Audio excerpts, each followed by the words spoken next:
My Adventures with Superman is the new Adult Swim animated take on the Man of Steel and stars Jack Quaid as Clark Kent, a young man who's trying to hide his powers and be just a regular guy, while also trying to get an internship at the Daily Planet, which is Metropolis's local newspaper business, alongside his friend and roommate Jimmy Olsen, played by Ishmael Saeed. And they eventually get the internship alongside another long-running intern, Lois Lane, played by Alice Lee, and they all work together to get a big scoop on this giant robot story that's supposedly happening, but of course their boss doesn't want them to, but Lois kind of leads Clark and Jimmy to go with her and do it anyway. In between parts of this episode, we get little flashbacks to Clark's childhood as he's briefly, kind of learning about his powers as they sort of show up every now and then.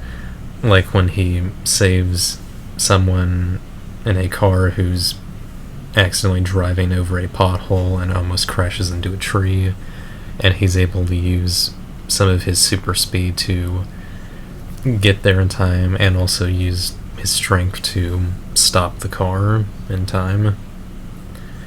And then there's also a moment where in another flashback he and his adopted parents, Ma and Pa Kent, are digging up the remnants of a sort of spaceship that landed on their farm where they found him, and Clark is able to sort of activate some kind of glowing pillars that pop up, and a hologram shows up and it speaks in a different language that seems to not be of planet Earth, and he's very confused and scared, being a child, and decides to just ignore all of that, not wanting to know who he truly is at the moment, and his parents comfort him. Back in the present, Lois is trying to get some info out of some local kids who usually help her out by giving them what they want, which is basically some notoriety with their own little kids themed newspaper, and they're able to figure out that whatever's going on with these giant robots that are being shipped around by some bad people is supposedly going to be done at a sort of shipping area of sorts. And when they get there, they find the place empty, and while looking around they find a patch that would probably be on someone's arm or whatever, and try to decipher what the initials on it mean. While that's happening, Clark gets a phone call from all of their bosses, or all of their boss, Perry White, and he's pretty mad because Lois is not answering his text, and that if they don't show up, they better not bother coming back at all, or boss stuff. They're fired if they don't get there in time. And then Clark confronts Lois because she had lied to him and Jimmy about their boss wanting this story to be pursued, and that causes a bit of a riff, and Clark just leaves while Lois and Jimmy continue investigating a bit, as they find out that Patch is referring to dock worker, so whatever's happening might happen at the docks. Lois and Jimmy go to the docks finally and do spot the people who are shipping around the robots. Unfortunately, they did not find a very inconspicuous place to start taking pictures, And just as the leader of all these guys, tells them to go after them, one of the guys decides to activate one of the robots, and that's not what the leader kind of wants, but the robot just goes after them anyway, and Lois and Jimmy just run around the maze of shipping containers trying to not die. Thankfully, the little girl from before spots all of this happening and goes to find Clark and tells him, and Clark flies away while she's not looking and tries to get in the way of the robot. He gets knocked over and it continues chasing Jimmy and Lois, and Clark is now compelled to actually do something and not hide his powers, so he quickly grabs a worker's outfit that includes a hoodie so he can hide his identity, and goes to save them and takes down one of the robots. Unfortunately, more robots are sent after him, and he had already been in a little bit of rough shape taking down the one robot. So he's, trying his best to maneuver around their lasers and take him out, but it's a little bit too much. Thankfully, Lois notices that all of the shipping containers the robots are in have specific buttons on them to switch them on and off, so she runs over to turn them off. Most of the containers are switched off, but the robots, notice her and start shooting lasers at her. Clark does try to, distract them and take some of them out at least, but it's kind of too much for him. But Lois is able to maneuver around the lasers and get some of the last ones on, or off, Clark then finishes off one last robot and then flies away before, getting discovered by Lois and Jimmy. And Clark gets back to the Rebel, or, where he's knocked over, in time before, Lois and Jimmy try to look for him. Everything seems to be pretty good. Lois is able to have gotten some pictures and kind of calls the mysterious hero a Superman, so to say. Unfortunately, when they bring the pictures back to Perry White, they're pretty blurry, and it doesn't make much for a good story. So while Perry is mad they, went after it in the first place, he sends them back to try and get an actual photo of Superman. And, they're pretty ecstatic, even though Clark isn't too great about, or not too happy about having to basically look for himself and, possibly get caught.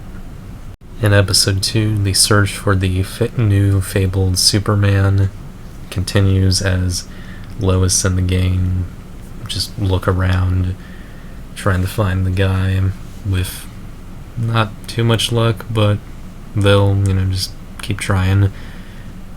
Currently, they now have a little office, which they didn't really ask for permission to use, and it's not being used much, but, still no permission. And they set up a sort of cork board full of, different pictures to try to figure out who Superman is.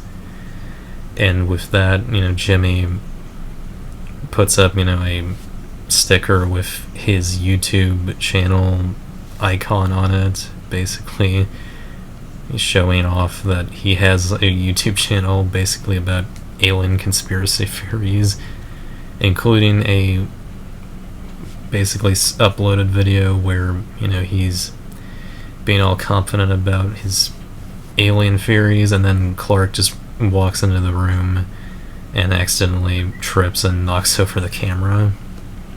Meanwhile, the lead bad guy from the last episode is trying to avoid any big attention from any law enforcement, and ends up having to take care of a couple of undercover agents of some kind and takes one of their earpieces to talk to whoever's on the other line, saying to meet her at some sort of cafe and to be alone and all that cliche sort of stuff.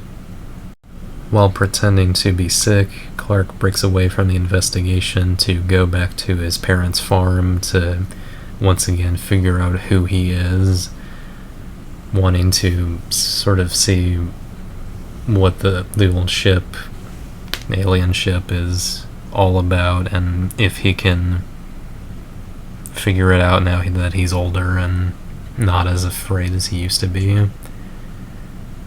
He digs the ship back up, and the pillars once again come up, and he's engulfed in glowing light, blue light, and is taken to some sort of vision or whatever, where he's once again met with the mysterious person who was talking to him in the mysterious language from earlier, or years ago, technically.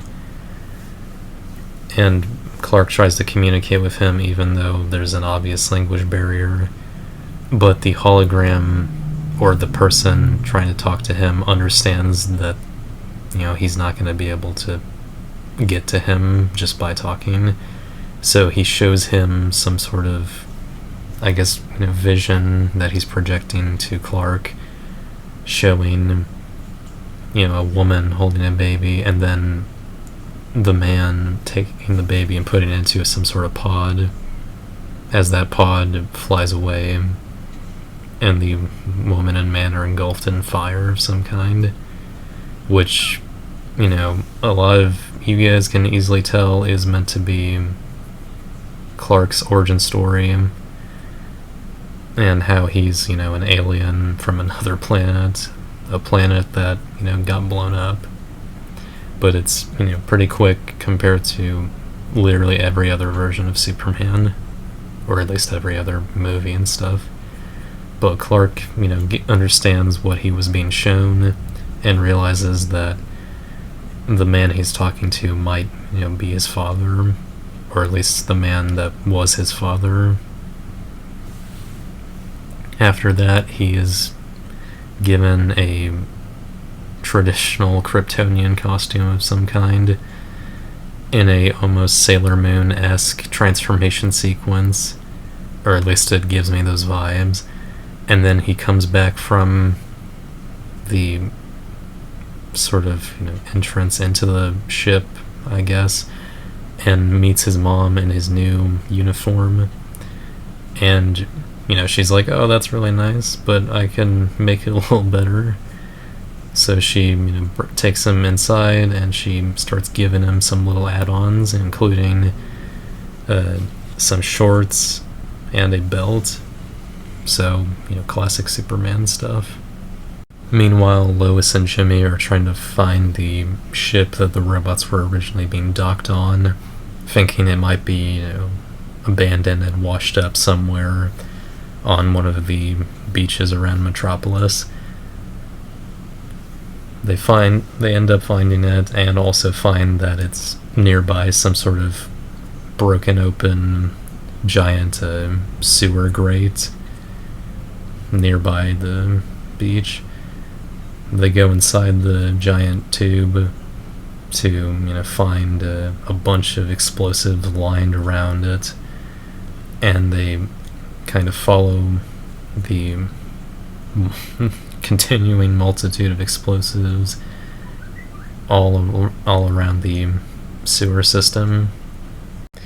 During that, the lead lady, bad guy, is finally having her meeting with the mystery person who is following her and all that, with the undercover agents.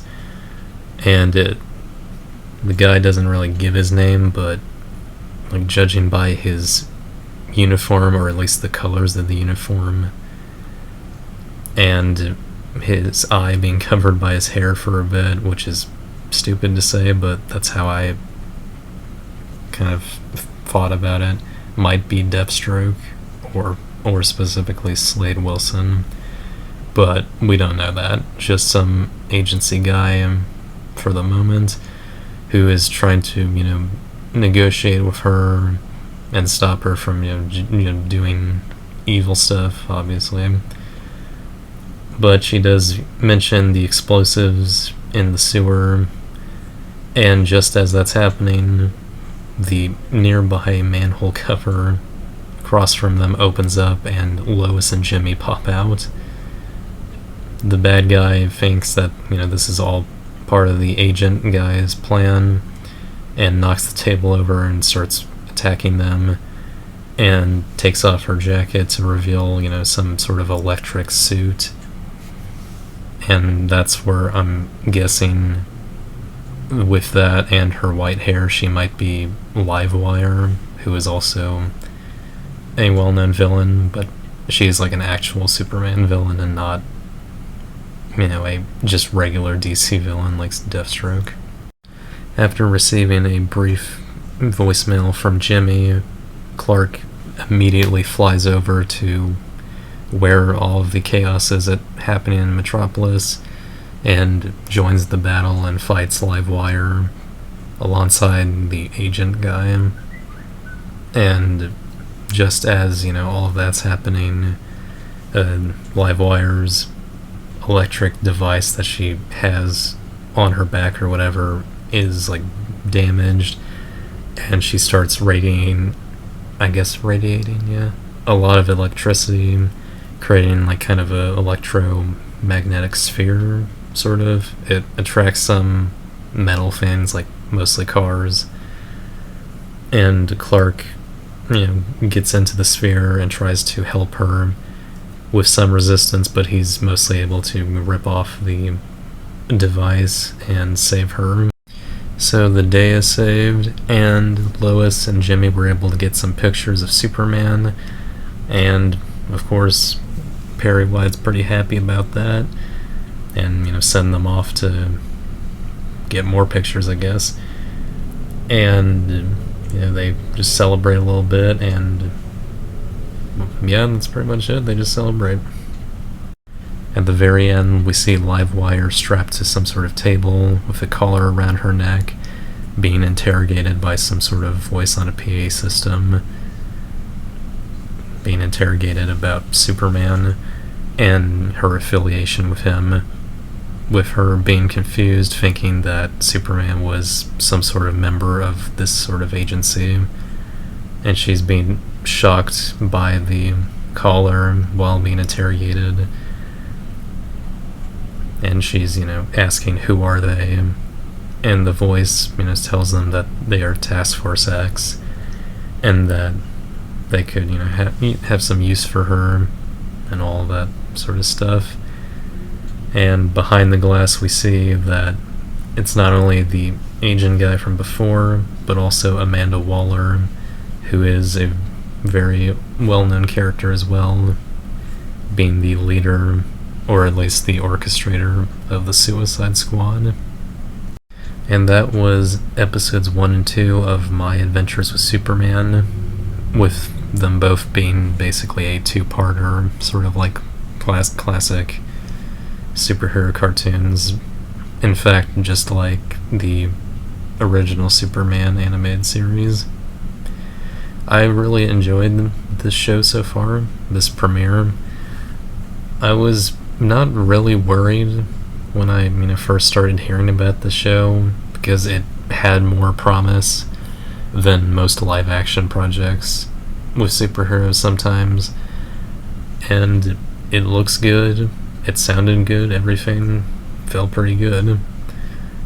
I really enjoyed the portrayals of these classic characters, especially Clark and Lois. I definitely think their chemistry is pretty good already. It's not as awkward or boring as some other versions. I think Christopher Reeve and Margot Kidder's versions of the two characters was really good, as well as the Lois and Clark from the original animated series as well. Jimmy's also pretty good from what I've seen of him so far, though Jimmy's never been like a remarkable character in Superman. So for me, he's just kind of meh in most versions, but I liked him here.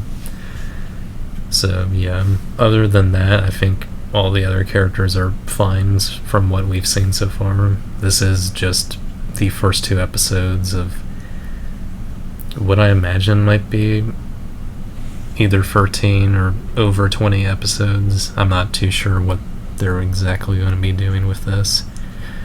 It does feel like they are doing a bit of a balance. It might seem like a casual superhero adventure with some comedy sprinkled here and there, and then, some overarching story and big character moments. That's definitely what this does feel like. I do find it interesting how this is an Adult Swim show, so I'm pretty sure it's... Oh right, yeah, it did premiere on Adult Swim at like 11, so it's not entirely meant for kids, even though it's TV PG, and pretty much all of the content is something that kids can enjoy, but adults can enjoy it. I enjoyed it. It's just a little weird. It kind of feels like they don't know what they're doing in that area, but the rest of the show feels like they know what they're doing. It's just, where they're putting it. But it's also on Max, so, you can watch that there easily and not have to worry about Adult Swim if you're wanting to watch it with your kid. It's just a little weird for the 11 p.m. time slot of all time slots. But who knows? I'm not a TV executive, so I don't know what to do with a TV show. But like I said, the characters are good. The voice acting is especially good. It doesn't feel like a typical Cartoon Network show in terms of current ones, in terms of the voice acting and how it all sounds, especially with the humor. It doesn't feel really forced. It feels like kind of actually funny and somewhat sincere.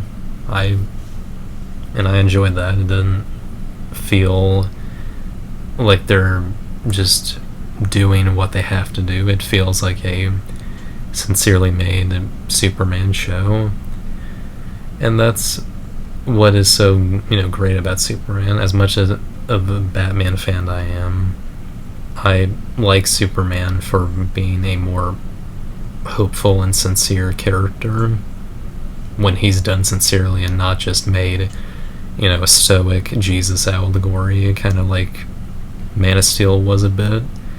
But Henry Cavill was great, so yeah. I'm gonna give episode 1 an 8 out of 10, a pretty good start. And then I'm gonna give episode 2 an 8 out of 10 as well. I think they're both pretty equal in how good they are, and I hope for more. I hope you enjoyed this review of My Adventures with Superman. I hope you check this show out because it's actually pretty good. And of course, I didn't do some of the moments and especially some of the jokes here and there justice. But yeah, I hope you check that out. Check out some of my other videos. Subscribe if you can. And I'll see you all next time. And you guys take care.